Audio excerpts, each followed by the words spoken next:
You know, he talks so much crap, you know, talks so much stuff. And when he comes, he gets the opportunity to fight. And then he go takes his drugs. What did he... Or he drank contaminated water, I bet you money. We can't wait for the excuse. That UCAD are going to ask VADA for the report. That has happened. Oh, it hasn't? Yeah. And sampling. So if they get that, then they will take it over. It doesn't make you a better fighter.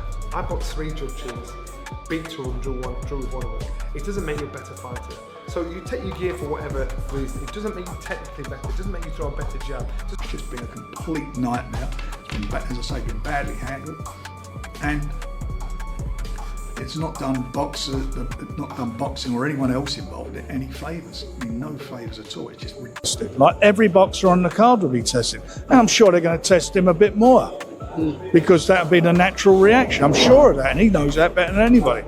But every boxer will be tested. It's a high-profile card, and the Border Control will be all over it. It's not just VADA; they're also tested by UCAD.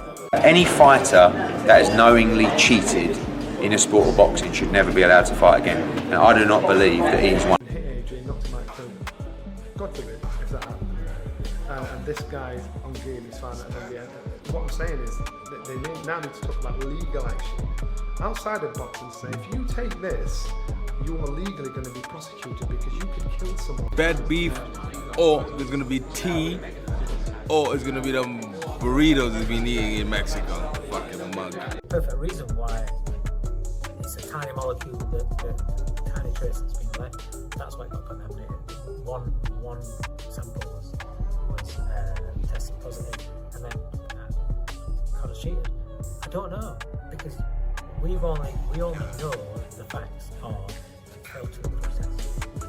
That's the point where Fabio is stumbling around. He's not even aware of his surroundings. It doesn't look like the doctors are checking on him round after round. And, you know, I said Daniel had big stones to get off the canvas. Fabio Wardley's got a chin of iron because he ate some absolute nukes. Shots that put Anthony Joshua on the floor from Daniel Dubois and probably would have put a lesser man in the hospital that night. I mean, I'm sure Fabio's in the hospital now, but stretcher. Already neglected all of his little bit of boxing skill, what he's learned over the white collar and through the fights that he's been involved in. I mean, he's had a fantastic career, and I don't think this is the end of Fabio Wardley at all, but he showed that he's a bit naive and a bit green. Like I said, his attacks were very crude. I don't know what Ben Davison should have been telling him. Stop throwing that overhand right from out of range. It's like he's looking for the knockout punch. He's not even got his feet in range.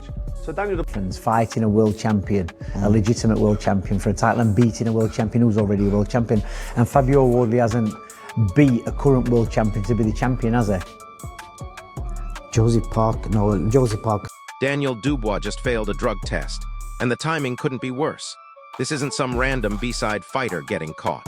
This is a heavyweight contender who just brutalized Fabio Wardley in one of the most violent fights of the year. But I don't think he should fight. I genuinely don't think he should take that rematch. I think that's too dangerous. I genuinely think he took way too much punishment, and that was so severe. If I were him, I'd never. Here's what nobody's talking about. The test came back positive after the fight, which means Wardley took that beating from a fighter who was allegedly enhanced. Think about that for a second. Every punch, every knockdown, every moment Wardley was stumbling around the ring. It was quite obvious that right hand was the shot he was working on, whether that was a game plan or a tactic, or they felt there was an opening with Daniel with whatever he was doing. Could you see why that was a tactic? Could you see the opening, what they were aiming for? Yeah, but that's his big shot, isn't it? The right hand's his big shot. And you know, but they was obviously doing that because they obviously seen some sort of weakness in Daniel. Yeah, but if you think when Usyk boxed Dubois, Usyk hit him. I think it was a left hook. What got him, and they're working on. Frank Warren tried to downplay it, talking about how all fighters get tested on big cards. But look, when you're making excuses before the facts come out, that tells you everything. The damage control started before most people even knew there was a problem. Nobody could ever question this young man again. Yeah? All that quitting nonsense, nobody will ever question him again. Two-time heavyweight champion of the world under you. It sounds good, doesn't it? Eddie Hearn won't directly accuse Dubois, but he's making it crystal clear. Cheating has no place in boxing, period. And when promoters start talking about serious punishment, you know this isn't going away quietly. The whole boxing world is watching this unfold. We were in there with a very dangerous fighter in the name of Fabio Wardley. He should be proud of. Johnny Nelson dropped the real truth bomb here. PEDs don't make you a better boxer, but they make you more dangerous. We're talking about life and death when heavyweights are throwing bombs. One enhanced punch can end everything, and Wardley took dozens of them. Fight, I think the worst thing that happened was that knockdown in the first round. After that, Wardley was just looking for that right hand. No jabs, no defense, no left hook. Sorry, meat and chicken. You know what I mean? But it was a hell of a fight. He showed the heart of a champion, and I think there should be a... Derek Chisora's reaction says it all. He's sick of the excuses, sick of the explanations. In his mind, either you're clean or you're not. There's no middle ground when someone's career and health are on the line. And honestly, most fighters feel exactly the same way. No jab, nothing, looking for power shots. It's like he didn't train. He was busy commentating. Little bastard. He was supposed to fucking train in the gym. Dude, how many jabs did Fabio chuck? Last jab, he didn't chuck no jabs. He didn't do anything. Dave Coldwell urges caution, saying we need all the facts first. But here's the kicker. He admits a failed test was recorded. So while he's talking about trace elements and confusion, the reality is simple. Something showed up that shouldn't have been there. See, I thought Daniel Rumour was. He's learned. He's learned from his knockdowns in the war. He's learned a lot. You know what I mean? So, yeah, he took my fight. The fight itself was absolutely brutal. Wardley was taking clean power shots while completely disoriented. Wade Plemons described it as dangerous in real time. When experienced voices are questioning if a fight should continue, that's when you know it crossed a line. It's one of the best fights I've ever seen. One of the best fights. Fair play to Fabio Wardley. What a hard man he is.